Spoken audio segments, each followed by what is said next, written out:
Hello students, कैसे हैं आप लोग। हम लोग जो है पिछले लेक्चर में जो है रेस्ट और मोशन चैप्टर पढ़ रहे थे और हम लोगों ने औसत वेग और ताक्षणिक वेग जो है इस ताक्षणिक वेग क्या होता है इस चीज़ को समझ लिया था। और आज हम लोग त्वरण की बात करेंगे कि औसत वेग क्या होता है और औसत त्वरण क्या होता है और ताक्षणिक त्वरण क्या होता है। उससे पहले मैं आपको बता दूं कि अगर आपको जो है औसत वेग या ताक्षणिक वेग नहीं आता है या फिर आपको जो है दूरी विस्थापन आदि ये क्या चीज़ होती है नहीं पता है, देन आप आई टैब पर जाके हमारा वो वाला लेक्चर देख सकते हैं ताकि आपको जब मैं ये चीज़ समझाऊं तो और अच्छे से समझ में आए। और अगर आप ये चीज़ नहीं समझ पाएंगे देन फिर आप गति के समीकरण जो होंगे वो तीनों जो है गति के समीकरण कैसे निगमन उनका करते हैं वो भी समझ नहीं पाएंगे और आपको न्यूमेरिकल लगाने में बहुत ज़्यादा समस्या होने वाली है। तो इससे बेहतर है आप पहले से ही वो चीज़ें क्लियर कर लें ताकि जब हम न्यूमेरिकल लगाएं, क्योंकि फिजिक्स में सबसे इंपॉर्टेंट न्यूमेरिकल ही होता है। प्रैक्टिकल प्लस न्यूमेरिकल ये दो चीज़ें बहुत इंपॉर्टेंट होती हैं। तो अगर आप न्यूमेरिकल ही नहीं कर पाएंगे देन फिर आपका पढ़ना ही बेकार है। तो न्यूमेरिकल आने के लिए सबसे पहले आपको थ्योरी पोर्शन कायदे से क्लियर होना चाहिए, कायदे से कॉन्सेप्ट आने चाहिए ताकि आप जब न्यूमेरिकल लगाएँ तो आपको बहुत ही आसानी रहे। खैर, हम लोग त्वरण की बात करेंगे। उससे पहले मैं आपको एक चीज़ बता देता हूँ कि अगर किसी वस्तु का वेग जैसे जैसे समय गुजरता है और किसी वस्तु का वेग बदलता नहीं है तो हम कहते हैं कि ये जो है वस्तु एक समान वेग से गति कर रही है। लेकिन जैसे जैसे समय गुजरता है और वस्तु का वेग जो है बदलता जाता है तो हम कहते हैं ये वस्तु जो है त्वरित हो रही है, अर्थात इस वस्तु ने त्वरण को प्राप्त कर लिया। लाइक हमारे पास कोई वस्तु थी और पहले 1 सेकेंड में इसका वेग 2 मीटर प्रति सेकेंड था और फिर अगले 1 सेकेंड में इसका वेग 5 मीटर पर सेकेंड है और फिर अगले 1 सेकेंड में इस वस्तु का वेग 10 मीटर पर सेकेंड है। तो चूंकि ये वस्तु हर समय अंतराल में अपना वेग जो है बढ़ाती जा रही है, अर्थात वेग बदलती जा रही है, तो हम कहेंगे ये वस्तु त्वरित है, अर्थात इसने क्या प्राप्त कर लिया है, त्वरण। तो अब आपको ये पता चल गया होगा किसी वस्तु का वेग यदि समय के साथ बदलता जाता है तो हम कहते हैं वस्तु ने क्या प्राप्त कर लिया है, त्वरण। अर्थात त्वरण के लिए क्या आवश्यक है, वेग में परिवर्तन। और वेग कैसी राशि है, सदिश। आपको मैंने पहले भी बताया था और इस तरह से त्वरण भी एक सदिश राशि होगी। खैर, ये मैं आपको बाद में समझाऊंगा किस प्रकार से जो है त्वरण कोई वस्तु त्वरित हो जाती है, वेग बदलने पर वेग में कौन कौन सी चीज़ बदलती है तब जो है वस्तु त्वरित होती है। लेकिन उससे पहले थोड़ा सा मैं आपको त्वरण के बारे में और अच्छे से समझा दूँ। आप लिख भी सकते हैं कापी पेन उठा के, क्योंकि अगर आप लिख लेंगे तो आपको ये चीज़ बहुत अच्छे से समझ में आएगी बाद में भी। एक्सीलरेशन इसको हम कहते हैं।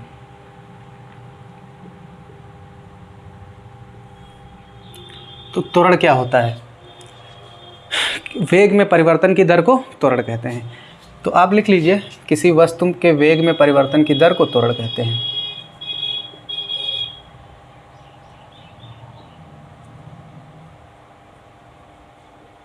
किसी वस्तु के वेग में परिवर्तन की दर को त्वरण कहते हैं। आप लिख लीजिए इसको आराम से, जो की पॉइंट्स हैं उसको लिख लीजिए ताकि आपको कोई दिक्कत ना हो। वैसे भी मैं आपको जो है नोट्स जो है वो प्रोवाइड करा दूंगा बाद में, लेकिन तब तक के लिए आप इसको नोट कर लीजिए।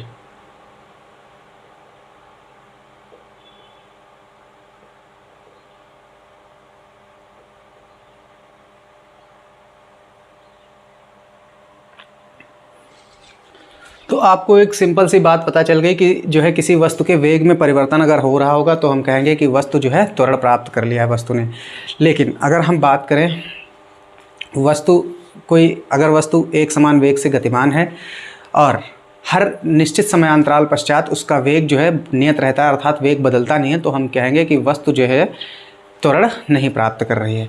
लाइक हमारे पास जो बाइक होती है उससे जब हम जाते हैं उसको हम एक्सेलरेटर बोलते हैं और एक्सेलरेटर जब दबाते हैं तो वेग जो है जैसे जैसे आप एक्सेलरेटर को जो है खींचते रहते हैं वैसे वैसे जो है बाइक का वेग बढ़ता जाता है।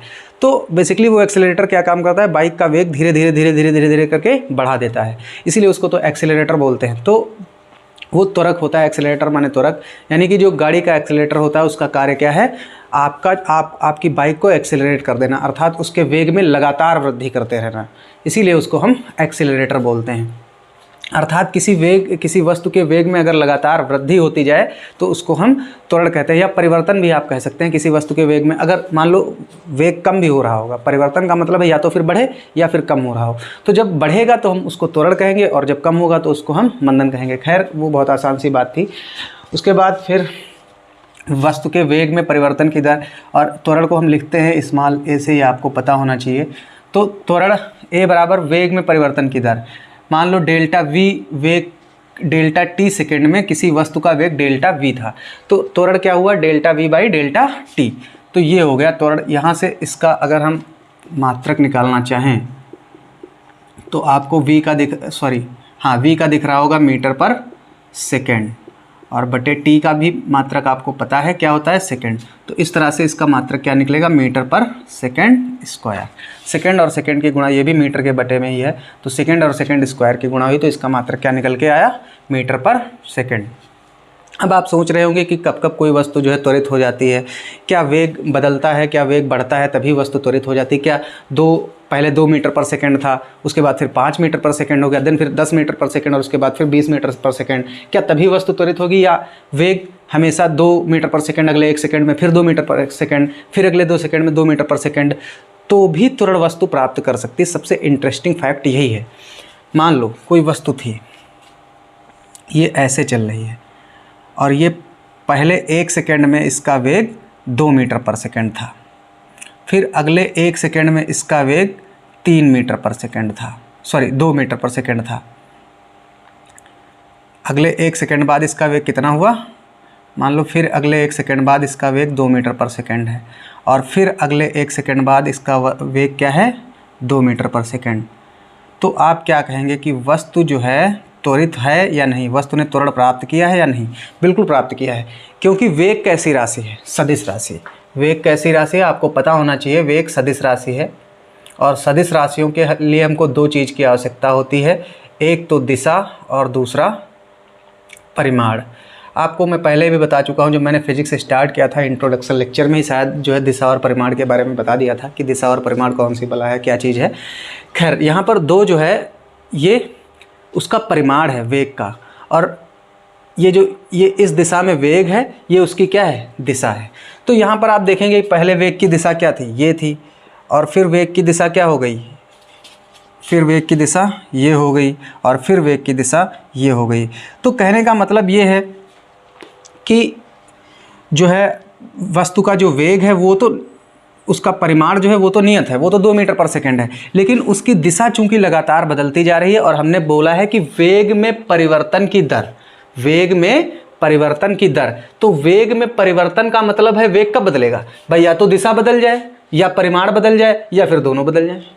भाई वेग सदिश राशि है, तो आप या तो दिशा बदल जाए वेग की तो वस्तु जो है वेग में परिवर्तन हो जाएगा और त्वरण प्राप्त हो जाएगा, या फिर परिमाण बदल जाए तो वस्तु के वेग में परिवर्तन हो जाएगा और वस्तु कैसी हो जाएगी त्वरित हो जाएगी, या फिर दोनों बदल जाए। हो सकता है यहाँ पर 2 मीटर पर सेकंड था, यहाँ पर 3 मीटर पर सेकंड होता, 4 मीटर पर सेकंड होता, तब भी वस्तु त्वरित थी। इस बार तो दिशा और परिमाण दोनों चीज़ें बदल रही हैं, तो हम क्या कहेंगे इस प्रकार से, अगर किसी वस्तु की दिशा में भी परिवर्तन होता है परंतु उसके परिमाण में परिवर्तन नहीं होता, वस्तु की वेग की दिशा में परिवर्तन होता है परंतु उसके परिमाण में परिवर्तन नहीं होता है, फिर भी वस्तु त्वरित हो जाती है। ऐसा क्यों होता है? क्योंकि वेग एक सदिश राशि है और उसको व्यक्त करने के लिए हमको दिशा और परिमाण दोनों की आवश्यकता होती है। चाहे दिशा बदले तब भी वेग बदल जाएगा, चाहे परिमाण बदले तब भी वेग बदल जाएगा, और चाहे दोनों बदले तब भी वेग बदल जाएगा। और वस्तु का वेग बदल गया यानी कि वस्तु ने क्या प्राप्त कर लिया, त्वरण। और अब मुझे लगता है कि त्वरण आपको बहुत अच्छे से समझ में आ गया होगा। खैर ये बात आप जो है पॉइंट बना के नोट भी कर सकते हैं। आप ये लिख सकते हैं, वस्तु के वेग की दिशा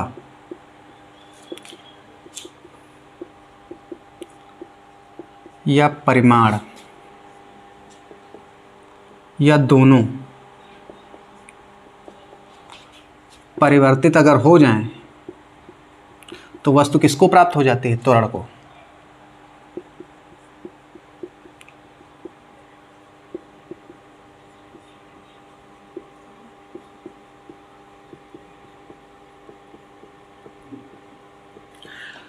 तो ये पॉइंट आपको समझ में आ गया होगा। और अब फिर हम अगर बात करें विमा की, इसकी अगर हम विमा निकालना चाहें, मैं इस साइड में इसकी विमा निकाल रहा हूँ, अगर हम लोग इसकी विमा निकालें तो वी की विमा, वेग की विमा क्या होती है, मैंने आपको पहले भी बताया था, आपको पता होना चाहिए कि वेग की विमा LT-1 होती है, और टी की विमा क्या होती है, टी सेकेंड होता है और इसकी विमा टी होती है। अगर आपको विमा निकालना नहीं आता है देन फिर आप जो है मेरा जो है चैनल की प्लेलिस्ट में जाके जो डायमेंशनल एनालिसिस की जो प्लेलिस्ट बनी चैप्टर नंबर 1 मात्रक और मापन की, उसमें जाके आप डायमेंशनल एनालिसिस पूरा देख सकते हैं। आपको जो है बहुत अच्छे से विमा निकालना आ जाएगा। फिर यहाँ पर अगर हम बात करें तो ये LT-1 है, तो LT-1 और ये t की पावर 1 है और ये ऊपर जाएगा तो t की पावर -1 हो जाएगा। इस तरह से हमारे पास इसकी विमा क्या आएगी, LT-2। फिर दूसरी बात, त्वरण कैसी राशि है, त्वरण भी सदिश राशि है।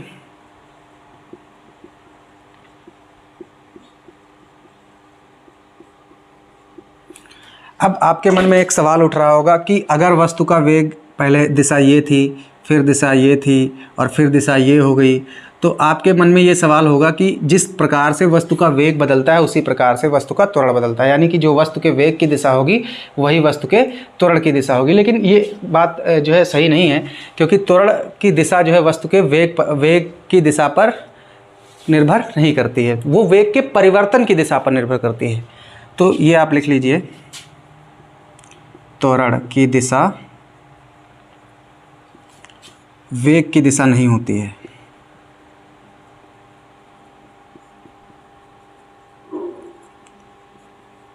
बल्कि वेग परिवर्तन कैसे हो रहा है ये उस बात पे डिपेंड करती है इसकी दिशा, बल्कि वेग परिवर्तन की दिशा होती है।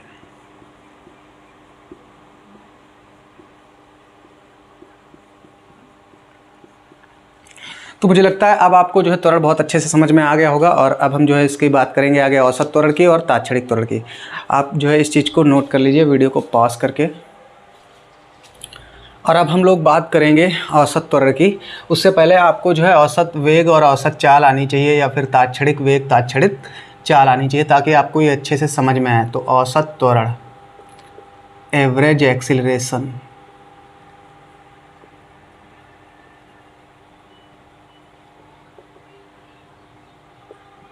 तो क्या होता है एवरेज एक्सेलरेशन?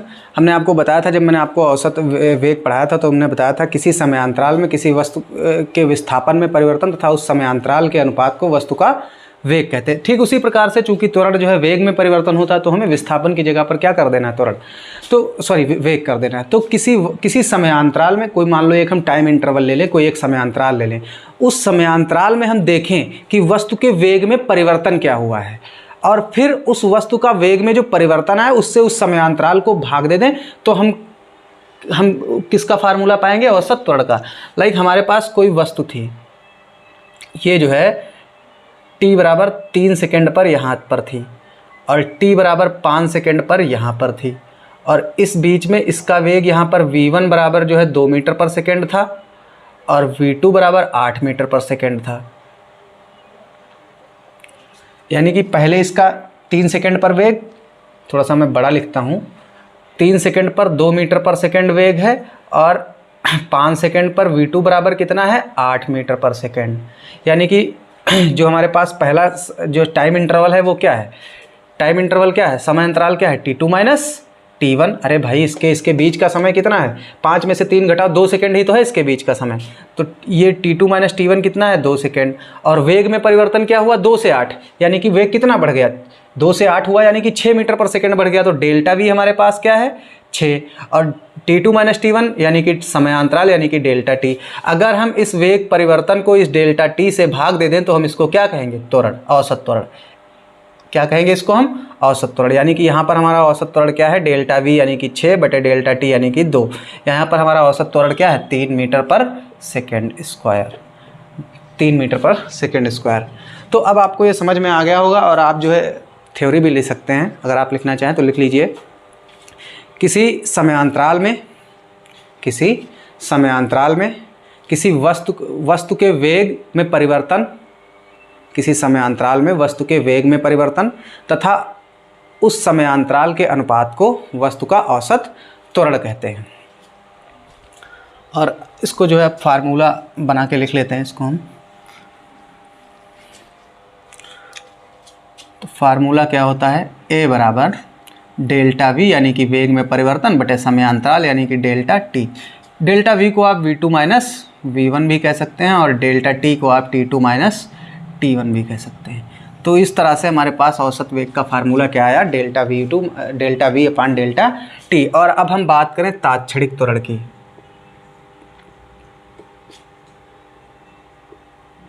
जिसको हम इंग्लिश में इंस्टैंटेनियस एक्सीलरेशन बोलते हैं।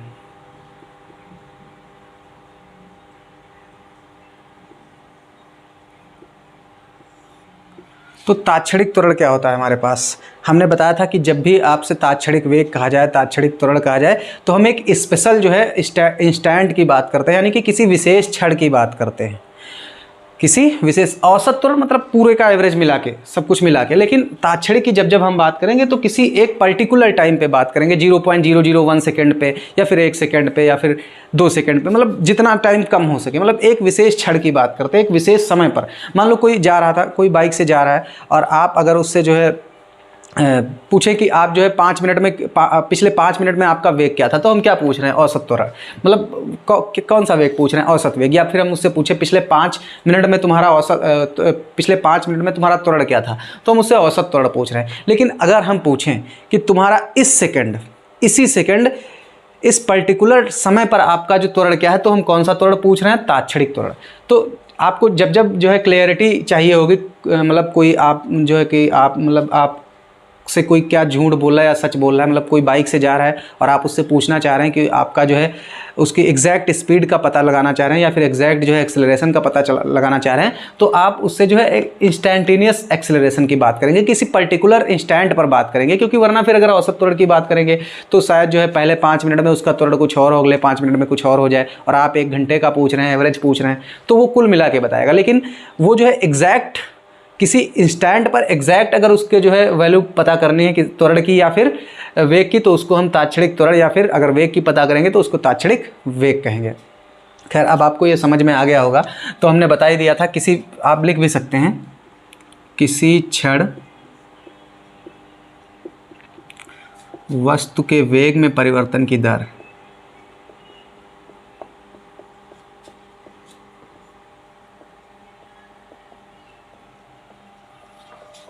को वस्तु का औसत त्वरण कहते हैं।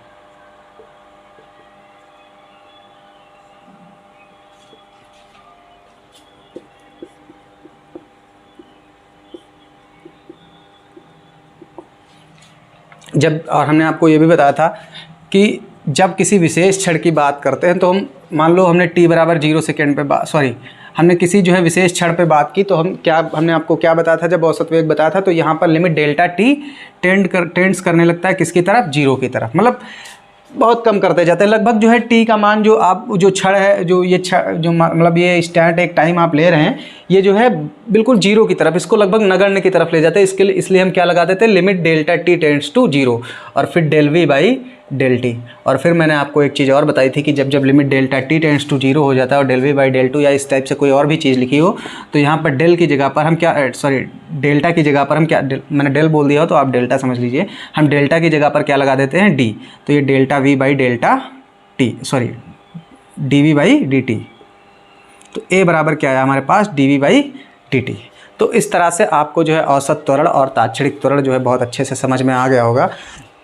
और अब हम जो है आगे की लेक्चर में जो है बात करेंगे ग्राफ की, कैसे जो है स्थिति समय ग्राफ और जो है स्थिति वेग ग्राफ हम कैसे बनाते हैं, समय वेग कैसे ग्राफ बनाते हैं, ये समझेंगे, ताकि हमको जो है ग्राफ वाले न्यूमेरिकल लगाने में और या फिर गति वाले समीकरण जो हैं वो जो है ग्राफीय विधि से हल करने में और ज़्यादा आसानी हो जाए। खैर, मैं जो गति के तीनों समीकरण हैं उनको मैं जो है ग्राफीय विधि से भी बताऊँगा, जो कि मैं तीनों एक साथ कराने की कोशिश करूँगा। तीनों जो है समीकरण जो है उनको एक साथ कराने की कोशिश करूँगा, और जो तीनों समीकरण हैं उसको मैं जो है समाकलन विधि से भी बताऊँगा, ताकि जो बच्चे जो है थोड़ा सा मैथ जानते हैं या फिर मैथ में अच्छे हैं उनको भी वो चीज़ और अच्छे से समझ में आए। और वीडियो के लास्ट तक बने रहने के लिए आपका बहुत बहुत धन्यवाद।